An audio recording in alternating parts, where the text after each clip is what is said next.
بسم اللہ الرحمن الرحیم۔ پروگرام اختلاف رائے کے ساتھ میں ہوں افتخار کاظمی۔ جس کا ڈر تھا وہی ہوا۔ حکمران جماعت نے فیڈریشن کو خطرے میں ڈال دیا۔ سندھ حکومت نے مرکزی حکومت کے خلاف اعلان جنگ کر دیا۔ فیڈرل حکومت کے لیے ٹیکس جمع کرنے سے انکار کر دیا۔ صوبے اگر وفاقی حکومت کے لیے ٹیکس جمع نہیں کریں گے تو نیا آئینی بحران پیدا ہو سکتا ہے۔ سندھ حکومت نے وفاق کی جانب سے ملنے والی رقوم میں مسلسل کٹوتی کی وجہ سے وفاق کے لیے ایکسائز ڈیوٹی جمع کرنے سے انکار کر دیا ہے، جو اچھا شگون نہیں ہے۔ سندھ حکومت نے FBR کو باقاعدہ خط لکھ کر آگاہ کیا ہے کہ وہ فیڈرل گورنمنٹ کے لیے ایڈوانس ٹیکس یعنی ود ہولڈنگ ٹیکس وصول نہیں کریں گے۔ اس سے پہلے سندھ ہائی کورٹ بھی سندھ کو وفاق کے لیے ٹیکس جمع کرنے سے روک چکی ہے۔ وزیر اعلیٰ سندھ کے مطابق سندھ کا محکمہ ایکسائز اب وفاق کے لیے ٹیکس جمع نہیں کرے گا، اور اس کی وجہ کیا ہے وہ بھی مراد علی شاہ نے بتا دی۔ یہ تو بات کرتے نا فلانا رول لگا دو 148 149۔ ابھی میں آپ کو ایک اور بات بتاؤں گا، یہ 146 بھی ہے جب فیڈرل گورنمنٹ اپنی ہمیں دے دیتی ہے پاورز، اور انہوں نے دی ہوئی ہیں۔ ہم فیڈرل گورنمنٹ کے لیے ایڈوانس انکم ٹیکس کلیکٹ کرتے ہیں۔ آج میں نے ایکسائز منسٹر سے کہا ہے کہ اس کو واپس کریں اور ہمیں نہیں کلیکٹ کرنا ان کے بیہاف پہ، اس لیے کہ بغیر ہماری کنسنٹ کے ایک انکم ٹیکس لاء میں لگا دیا۔ خیر وہ الگ ڈسکشن، اس پہ میں نہیں جاتا۔ اپنی رسپانسبلٹی سے زیادہ کریں گے لوکسٹ کے اس معاملے میں، یہ میں شور کرتا ہوں۔ ہم باقی جگہ پہ اور کٹس لگائیں گے، ڈیولپمنٹ اگر کم کرنی پڑی اور کم کریں گے، لیکن اس لوکسٹ کے لیے پیسوں کی وجہ سے ہم پیچھے نہیں ہٹیں گے۔ ہاں کہاں تو لگتا ہے یوں ہے کہ 18ویں ترمیم سے شروع ہونے والی یہ جنگ اب ٹیکس وصولی سے انکار تک پہنچ چکی ہے۔ وفاق اور سندھ میں پچھلے کئی ماہ سے سرد جنگ چل رہی ہے۔ جب سے کورونا کی وبا پاکستان میں پھیلی ہے، سندھ کے اقدامات پر فیڈرل گورنمنٹ کی جانب سے مسلسل تنقید کا سلسلہ جاری ہے، اور بظاہر وفاق اور سندھ میں اس حوالے سے اختلافات موجود ہیں۔ اس کے علاوہ ٹڈی دل کی وبا پر قابو پانے کے حوالے سے بھی سندھ کو وفاق سے سنگین گلے شکوے ہیں۔ ان سب اختلافات کے پیچھے جو سب سے بڑا اور اہم نقطہ ہے وہ آج بھی 18ویں ترمیم ہے۔ وفاقی حکومت 18ویں ترمیم میں صوبوں کو دی جانے والی رقوم یا NFC وارڈ میں تبدیلی کی خواہاں ہے، جبکہ اپوزیشن کی تمام جماعتیں 18ویں ترمیم میں کسی بھی تبدیلی کی سخت مخالفت کر چکی ہیں۔ سندھ اور وفاق میں تنازع کی جو بڑی وجہ ہے وہ 18ویں ترمیم ہے، اور وفاق کی طرف سے سندھ کو اس کے حصے کی رقم میں سے کٹوتی ہے۔ تو فیڈرل گورنمنٹ اور صوبائی حکومت میں لڑائی پارلیمنٹ تک پہنچ چکی ہے۔ کل بھی شاہ محمود قریشی اور پیپل پارٹی کے چیئرمین بلاول بھٹو میں خاصی منہ ماری ہوئی، اور آج بھی اس حوالے سے خاصی ہنگامہ رائی ہوئی۔ آج بھی قادر پٹیل نے مراد سعید کا چیلنج قبول کر لیا، اور علی زیدی کی تقریر پر نوید قمر اچھے خاصے جذباتی ہو گئے اور اپنا کوٹ اتار دیا۔ اچھا ٹھیک ہے نا بھائی، پھر لڑائی کرتے ہیں، آؤ میں بھی کوٹ اتارتا ہوں، آؤ نا پھر۔ نو پلیز پلیز پلیز۔ اچھا ٹھیک ہے نا بھائی، پھر لڑائی کرتے ہیں، آؤ میں بھی کوٹ اتارتا ہوں، آؤ نا پھر۔ نو پلیز پلیز پلیز۔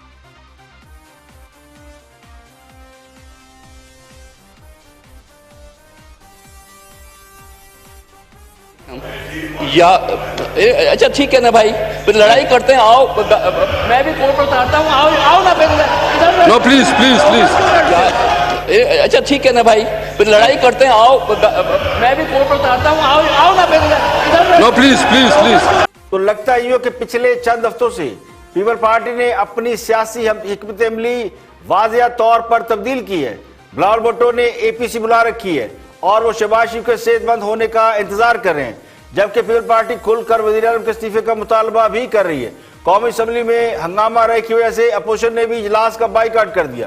خواجہ آصف نے قومی اسمبلی کے باہر میڈیا سے گفتگو کی کہ ہم تباہی کی اس سطح تک پہنچے جہاں سے واپسی ناممکن ہے، وہاں پہ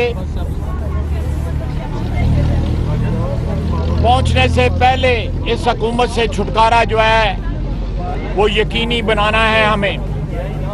اس کے لیے پارلیمنٹ کا فورم یا عوامی فورم جو ہیں وہ سارے جو ہے ایکٹیویٹ جو ہے کیے جائیں گے،